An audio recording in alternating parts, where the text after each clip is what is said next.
have, I call it the story of very, very courageous and inspirational women of Arua. But before we come into that, we're going to see the impact of the IFP alumni as leaders of social justice. These are the women in Arua. The background to this is the Ford Foundation International Fellowship Program, that is abbreviated as IFP, provides fellowship to postgraduate studies to leaders from marginalized communities in Africa, Middle East, Asia, Russia, and Latin America. And today, as we talk in Uganda, they've already trained 126 women and men, and currently 19 plus are still undergoing training in different institutions throughout the world. Ford Foundation is an American institution that is doing this wonderful work all over the globe. And today we are going to showcase fellow Ugandans who have been very privileged to be a part of this training. We are going to talk to the vision bearers.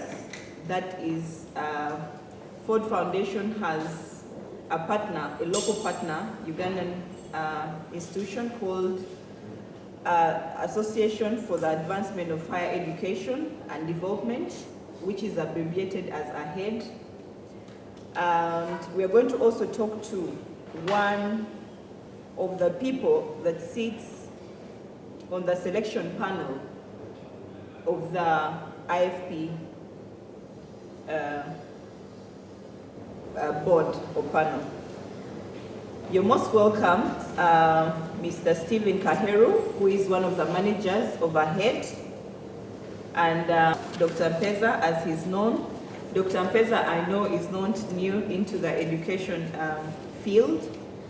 He is a member of the Uganda National Council for Higher Education, and he chairs a committee for research and development within the same institution.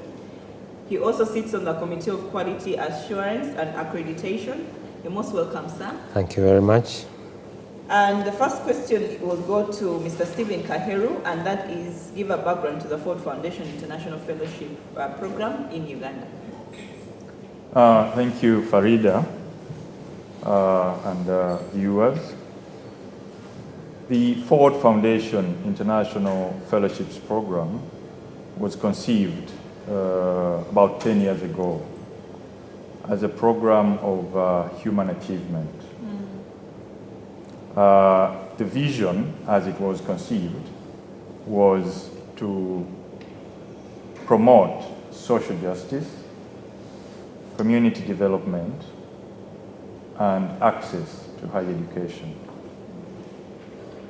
The program provides fellowships for postgraduate study to leaders from marginalized and excluded communities who have demonstrated social commitment and who we feel will use the skills and training from postgraduate study to transform positively their respective communities. Yeah.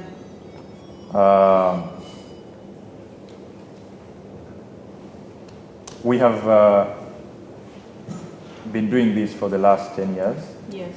As the Association for the Advancement of Higher Education and Development in Uganda, which is the local partner organization for the program in Uganda. I should have mentioned that the program is a global program, and it works through partners in different parts of the country, and we're privileged to have managed the program in Uganda. And the purpose of this is to promote the local context as far as possible, so that the fellowship and the graduates through who we support through this program are able to respond to the locally felt needs. You might also be interested to know that for the last 10 years or so, what AHEAD has been preoccupied with is to promote this program and pioneer this model of higher education support as something that can be incorporated in strategic thinking at national level. And so after the 10 years of service in 2013, it is a hope that the government of Uganda will be able to take up this model of higher education support as a way of informing policy to promote access to higher education, specifically for marginalized and excluded communities. Now I'll turn to you, Dr. Mpeza. What do you consider successes of the Ford Foundation International Fellowship Program as a model for higher education support in Uganda, just like what he has ended speaking about? Yeah, thank you very much. We would like to welcome the viewers. What I would like to respond to with regard to the success of the IFP program is that it was and still is a target program considering people from marginalized groups, and it was a privilege for me to have served on several panels, the final panels that selected the few who went through the interviews and the whole screening process. So you find that quite a number of the beneficiaries have returned home and are doing, creating change at their level and doing things they were doing, but at a higher level and with more confidence. And we may be seeing in this program some of the success stories. And the second thing that I would call a success, the whole process was quite transparent. I mean, adverts were run and individuals, you know, from all over applied, and everybody was given an opportunity. And those who fulfilled the requirements, for sure, were able to access the scholarship program and have actually benefited not only themselves as through career development, but their own communities. The success stories, I'm sure, are quite many, and I think AHEAD, which is coordinating the IFP programs in the country, would have to think about going on to document and try to profile. I know they have published some profiles of the voices of some of the success stories, but I do think that more can be done, for instance, through such a program like this one we are in now. So, Dr. Mpeza, give us an insight on the selection. Yeah, because I know Ugandans will be seated there wherever they are thinking, how do I get an opportunity absolutely to be a part of that, and what do I have to have? What is the evaluation? Yeah, absolutely. I think we could start with the philosophy of the entire scholarship program. Why would it target postgraduate training?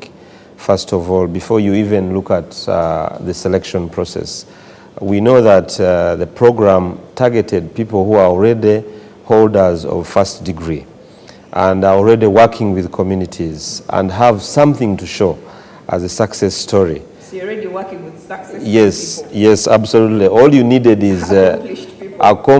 really not accomplished, but people who have tried to work against all odds to make a contribution to their community and society.